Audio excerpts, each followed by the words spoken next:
them and then take questions for Coach Moren. So, Coach, go ahead. Well, it's an incredible time of year right now. We are very, very excited. We're about a week and a half out from the official start, although we have had a little bit of an early start from our trip over to Greece this summer in August, which was amazing. And the only athlete that was not with us on that trip was Henna. She was at home in Finland representing her country playing basketball. But got a really good look at our squad for this upcoming season. Got a lot of very interesting, talented pieces. Got some big shoes to fill with the departure of Grace Berger, but very, very confident that we have added some really great pieces in Lene and Jules and Charnice. And so we are just really excited about what's ahead of us. Our schedule is incredibly difficult, but that's how we want it. And I'm just happy to be up here with Sid and Sara today for the start of what's going to be, I think, an exciting season. All right, we'll go ahead and take questions for Sydney Parrish and Sara Scalia. We got a question in the back. Andrew? No. Lou, go ahead. Okay.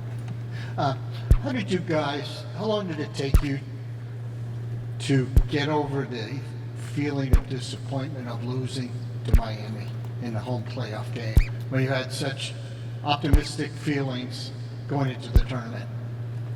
I don't think we're over it, and I think that's kind of gonna, put us on a good first step into the season, because I don't think you can get over it after the great season we had during the regular season and the postseason.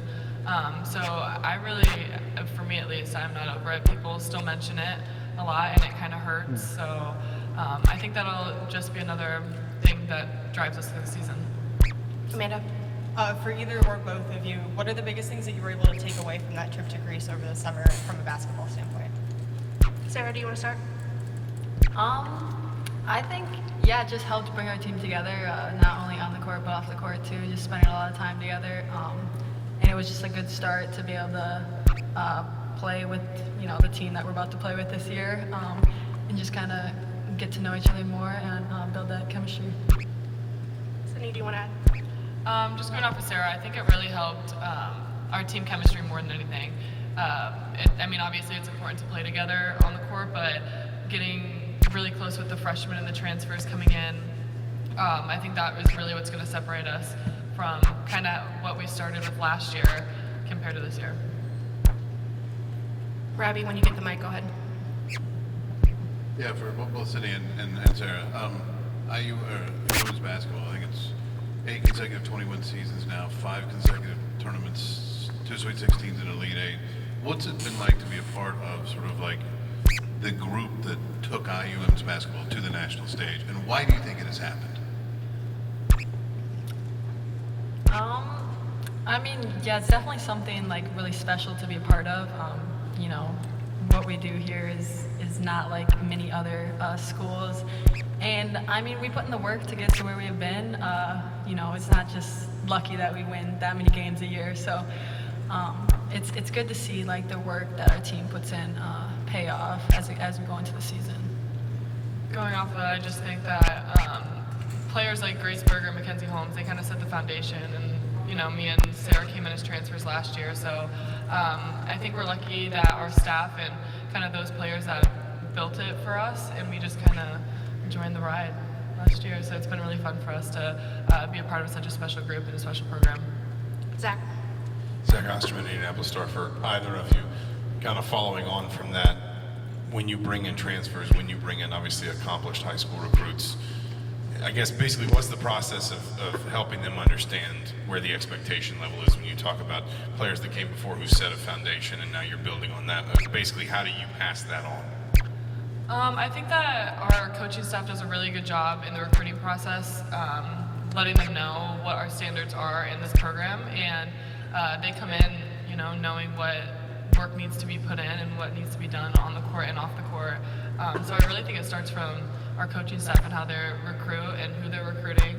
And I think like Charnice, Jules, and Lene have done an amazing job coming in and already putting in so much hard work. And you know they're special and they're a good group to have in this program. Ladies, I have a question to your right, third row.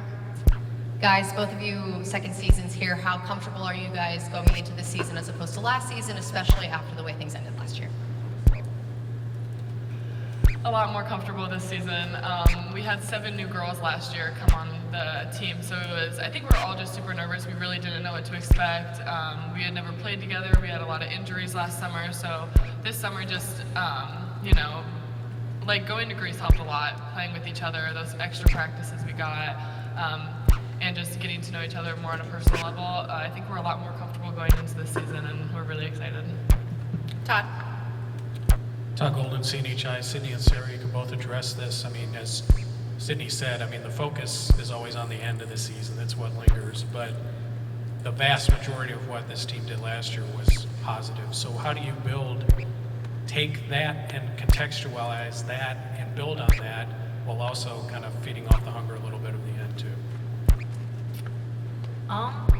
Yeah, I think just the biggest thing is to just not like necessarily be satisfied with how we ended last year, but also like realize how much we accomplished. Like we did a lot of good things last year, and we can't just let one game dictate how well we did throughout the season. But I think just going into this year is just keep doing what we've been doing, taking it game by game, and obviously our end goal is to play our best basketball by the end of the year. So we're gonna keep striving towards doing that.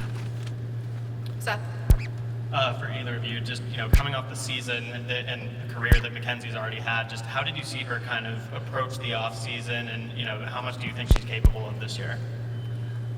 I mean, she is an All-American, so it's pretty fun to play with an All-American, and she's just one of the hardest workers I've ever played with and been around.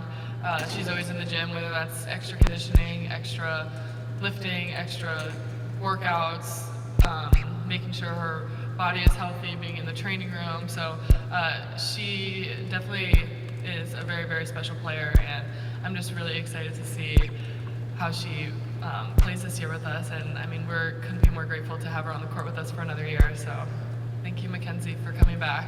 All right, Sarah and Sydney, thank you. Thank you. Guys are dismissed. Thanks, Coach. Go ahead and raise your hand for questions for Coach Moren. Zach. Zach Osterman, Indianapolis Star. I guess sort of a similar question for you, and Jeff talked about just how progressively you've built this program over the last few years. What, if anything, is different about the way you talk about culture, the way you preach it, the way you build it, when maybe there's no more, I want to say there's no more climbing to do, but you are a lot closer to kind of the top of the mountain, and it's more about staying there and sort of, setting yourself there? Well, I think you have to continue to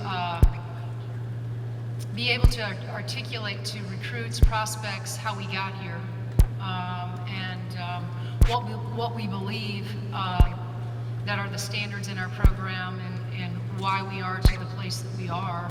But Sid said it perfectly. I mean, you have to find the recruits that are about the things that we value, and that's the work piece, that's the character piece, that's the team piece, and so.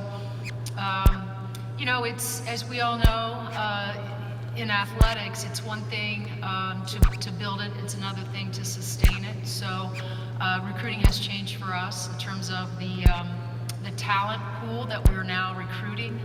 We're up against the very best. We wouldn't have it any other way.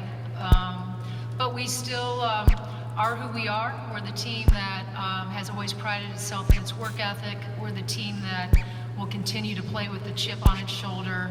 We're the team that kind of feels like we still have so much to achieve. And that's why we are who we are, is because we walk into, whether it's Cook Hall or Sibley Hall every day, with this workman-like attitude that we haven't achieved anything yet. And that's what I love about our team and their mindset. There's still, as we always say, there's more work to be done. Amanda. Coach, this time last year you pointed to Chloe McNeil as a player who was primed to have a breakout season. I'm curious at this point, is there another player in the team that you think is in a similar position? Right, yeah. And I was right? That's a great question.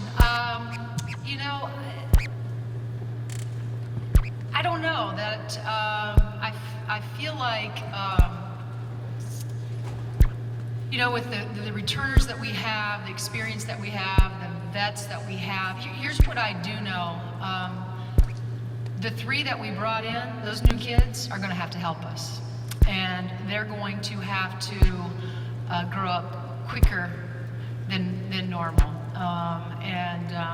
You know, we usually say by the time that they return from Christmas break, you're no longer freshmen.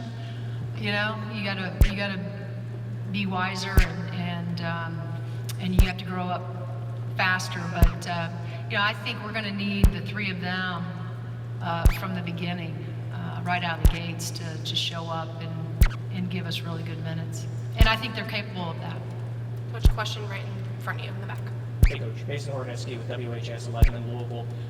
You being a part of that FIBA team that just took home gold, first of all, what was that experience like, and was there anything that you took away from a coaching standpoint, watching the overseas games and overseas teams that you want to implement here? Well, you know, being a part of USA basketball is always a special invite. You know, anytime you have the opportunity to represent your country, that's a big deal. I will say that Madrid, Spain, which was far different from Greece, but nonetheless, they were still both really great trips. The trip to Spain was more of a work trip, though, and yes, in order to go over there and you know, win a gold, you're going to be up against some really great international teams. And what I always love about that experience, being on the you know, having to prep and do scouting reports, you pick up a lot of subtle things that they do over there in terms of their spacing, how they play, and you hope that you can come back and, you know, put some of those into place with your own team. But it was a summer of, you know, you always want to get better, you know, just like as a team, as the coach here, you know, I'm always looking for opportunities to get a little bit better. And you know, being over there in Colorado for a week and then certainly in Spain for 2 weeks served the purpose of me becoming what I hope is a better basketball coach. Coach, question in the front. Zion Brown, Indy Star. Terry, when you look back now that you've been a little farther removed now at the end of the season, those 3 close losses you guys had, what do you feel like kind of went wrong for you guys in those late game situations? I don't know that you know, well, a couple different things happened. You know, when we were at Iowa, you know, for the end of that was a little bit, you know, hindsight's always 20/20, and would you do you know, something differently in terms of schematically? We might have done that. It was unfortunate, you know, Chloe falls down, can't get to Caitlin quick enough, and she has to shoot one hell of a shot in order to beat us, you know, at their place. And then, you know, you fast forward to, I'm going to assume you're talking about the Big Ten tournament, you know, where Mac gets dinged up in the first round against Michigan State, and she's not the same Mackenzie against Ohio State. And then we go into the NCAA tournament with Mackenzie not practicing for 12 days before we play. And so even though, you know, she doesn't play the first round against Tennessee Tech, she plays, you know, starts in the first half, a little bit rusty, had to get her feet, which we knew was going to be the case. But we didn't get off to a very good start there either. You know, you got to give credit where credit's due. Miami came out and punched us pretty good in that first half, and we didn't respond. But we did play from behind. We made it a game. I thought we had a chance there. It could have easily have gone into overtime, but it didn't. You know, I think to hear these guys talk about it, it's something that they remember. It's something that motivates them. You know, for me, I think as I've gotten older in this game, I think I'm more wise. In that one game, those 3 games don't define the season that we had. It was incredible. And, I don't want to take anything away from that. You win the first ever Big Ten championship in 40 years. You get the #1 seed, never happened in this program. So there's a lot of things that could have, you might list that did go wrong, but that list of all the things that went right is far greater. Rick, to your left here, Coach. Yeah, Terry, Rick Bozich over here. Where are we at? Oh, we eight, yeah. How are you? I'm From WDRB in Louisville. Yep. The growth in terms of interest in this program has been exponential over the last few years. I think this year you're going to more reserve seating. Do you sense that? Do your players sense that when you're out around the community or state? And how much more can it grow? Yeah, it's interesting how often, prior to us going to reserve seating, how often that I do get stopped and asked, well, first of all, how much they enjoy watching our program, but then there's always that follow-up question, what are you going to do with the seating problem? What are you going to do with the parking problem?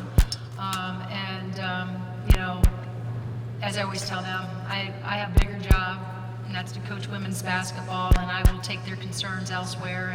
And we've done that, and we're excited, that we've, I wouldn't say created problems, because I think Scott would tell you that it is not a problem at all to have reserved seating and parking for women's basketball.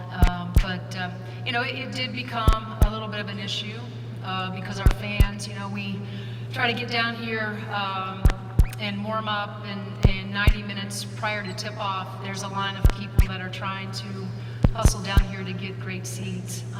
That to me is a great problem to have. We're obviously thrilled, and we're grateful that it's turned into what it's become. And I think I could speak for our entire program, but especially those players that play. There's nothing like being in Simon Scott Assembly Hall, playing in front of our fans. Seth. Coach, just, Mackenzie's got a real chance to pass Tyra and become the program's all-time leading scorer. Just, I know part of this answer is going to determine, most of it could depend on, team results this year, but just what sort of legacy has she already built here, and what sort of legacy do you think she can leave behind? Well, to be the first All-American is, you can end there, right? Again, the best part of my job is watching our players come in as freshmen, and then watching their transformation or the evolution of them as players and also as people. And so Max has been such a great story, as far as when she came in here and she couldn't give anybody eye contact, and she was very shy and timid, and I don't think it was until probably halfway through Big Ten season her freshman year where she started becoming just a little bit, not as confident as she is, but a little bit more confident that she could play at this level. And I don't know in her wildest dreams that she ever thought that she could become the All-American that she's become here. But Sid hit it on the head. You only do that one way, and that's to get in here and do your work every single day. And so she and Coach Rhett have continued to,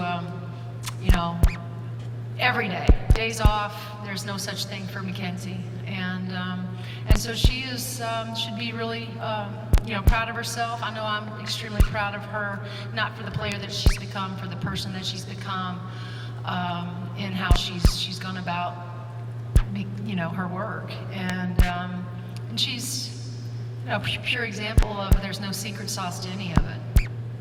It's what your habits are every single day. And I think her legacy will be one that Grace Berger left us. And how you build this is by coming in and wanting to do the work, wanting to be passionate about the work, wanting to be passionate about this place, and helping us be successful. And whatever that looks like, whatever it takes, they'll do. And so she will has a chance, to become the all-time leading scorer. Nobody's going to be cheering for her harder than I will be. We got another question to your left over here. Go ahead. Chloe Peterson, Indy Star. Cindy kind of alluded to it, but is there a sense of unfinished business when it comes into the season after the early exit from the NCAA tournament? Yeah, I think, again, she answered it, for all of us, for all of those players especially. I think Lene and Jules and Charnice certainly weren't a part of that, but, there's no question with the chemistry and the closeness of this group that they've had conversations regarding that. And so that's okay, for them to it can't be all of their motivation because, like I said, I don't want them to take away from all the other great things that we accomplished a year ago. But certainly, if they want to use it for fuel, I'm okay with that. Hi, Coach. Kyle, Sports Report Media. You've got the 5 banners behind you for men. Obviously, IU men have been a leader for years. Here you are setting the stage now for IU women. What does that mean to you and this program to know that they reach out to you now as Indiana's one of the leaders when it comes to women's basketball? Well, I'm extremely grateful. None of it's done without having a great staff. None of it's can be done without having great players and then, great support from whether it's Scott, Maddie, all of it.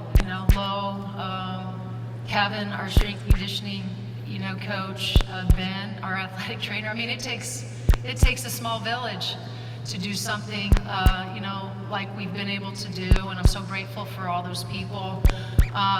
It's cool that I can represent us and I can talk about Indiana women's basketball. And, when Coach Rhett and I arrived here 9 years ago, it's hard to believe we're going into our 10th season.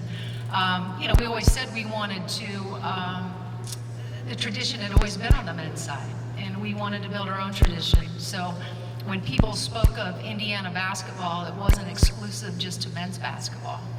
And anybody that knows me knows that I'm a huge Indiana men's basketball fan, but one of the goals here was for us to create this excitement in Bloomington, in Indianapolis, in the surrounding areas that people wanted to come and watch Indiana women's basketball. So to sit here and be able to say, now that the state of Indiana has 2 teams that they can be really proud of, means a lot. Todd. Todd Golden, CNHI. Terry, Hi, how are you? I want to take that one step further. When Mike was talking about his expectations for his team, he was talking about, adding a banner and Big Ten championships and all that. It struck me, though, that nothing would be more meaningful than the first banner for women's basketball. Yeah. Are you ready to embrace that expectation? Do you feel like the team is ready to embrace that expectation for this season? There's no question.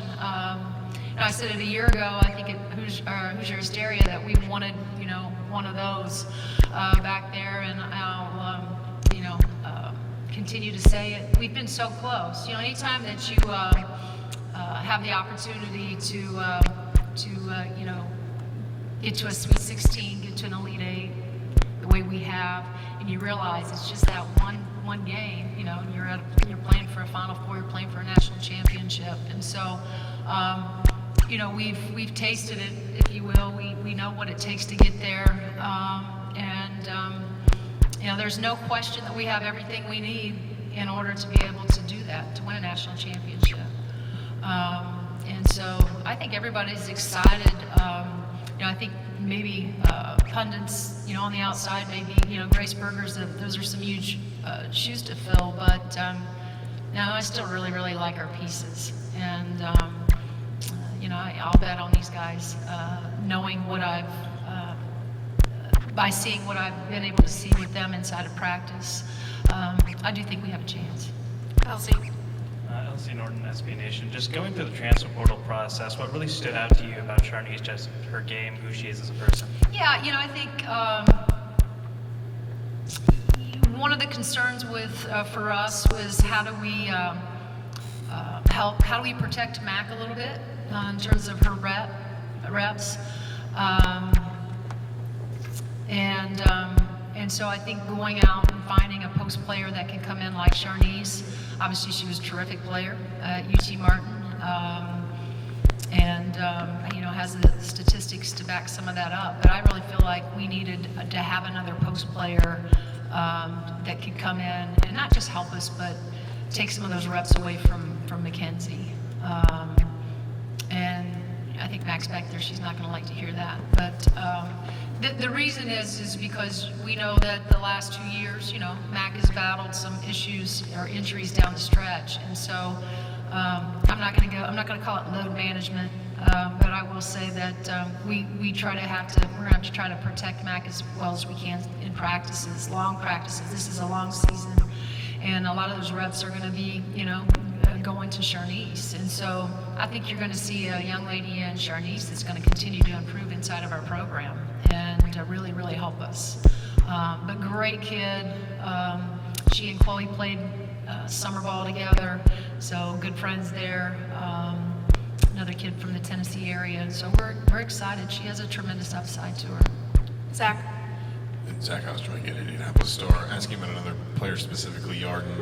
Obviously a really good freshman season. If maybe sometimes it felt like with all the experienced talent around her, maybe people didn't give her enough attention. How have you challenged her to push herself on this season, where when you've got someone that has scored, rebounded, shot the ball like she did as a freshman, where do you tell her, let's grow this area of your game next? Well, I think one of the particular areas, and she's been working with AP a lot in her player development, is, she obviously shot the ball, as you mentioned, Zach, at a really high clip. But, I want to be able to utilize her like we use Grace Berger as a post, right? And there was oftentimes that we felt good about the matchup that Grace had on her, and we had play calls that would send Grace to the low block, play with her back to the basket. And so we feel like we could do some unique things because, she's a big guard, and put her in positions with her back to the basket, and not always revert back to her little fadeaway, that international fadeaway that she brought with her from Israel, right? We want her to play with more moxie, play with more tenacity, and as we call it in our practices, put people in the basket, which means you play through contact, you score, you get yourself to the free throw line, and so that's really been the summer, that her conditioning, her strength. When she showed up in Greece, I felt like she had gotten taller, but it wasn't that her height changed, her shoulders had changed. She filled out in her shoulders, and so Kevin and her trainer over in Israel stayed in contact those couple months that she was back there, and so she really has filled out shoulder-wise. She's still shooting the ball really well, but I'd like to be able to be creative with her, like I said, with her back to the basket a little bit more, where she can take advantage of her size. All right, last question to you right here, Coach. Alexa Ross, CBS Sport, Fox 59. We talked last year about how there was excitement about the group that was coming in, but just some questions just because there were so many new pieces. Now it's not that way. There are just fewer new pieces, and how much more comfortable are you guys going into this season and knowing that you can continue building upon what you did last season? Yeah, I think Sid hit it on the head again. Anytime that you can take international trips the way we did, it just helps. With those new kids, and when Lene and Jules, they already understood Charnice the work piece, but just the time that you can spend together and getting to know one another. There's a real, not just camaraderie, but the chemistry. This is a group that really enjoys being around each other.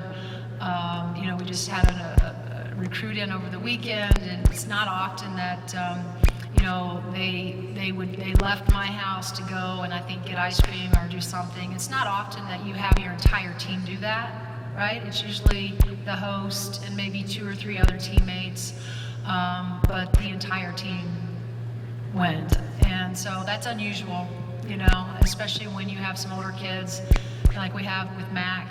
Mac's a 5th year, she's been here forever, but Mac's always wanted to be a part of the process, recruiting process for us. And I think that's where it starts. There's a specialness that this group has that they really, really enjoy one another. And, in doing this as long as I have, that will translate onto the floor. Teams that like each other seem to be teams that play well with one another. All right, thanks, Coach. Thank you, guys. One-on-one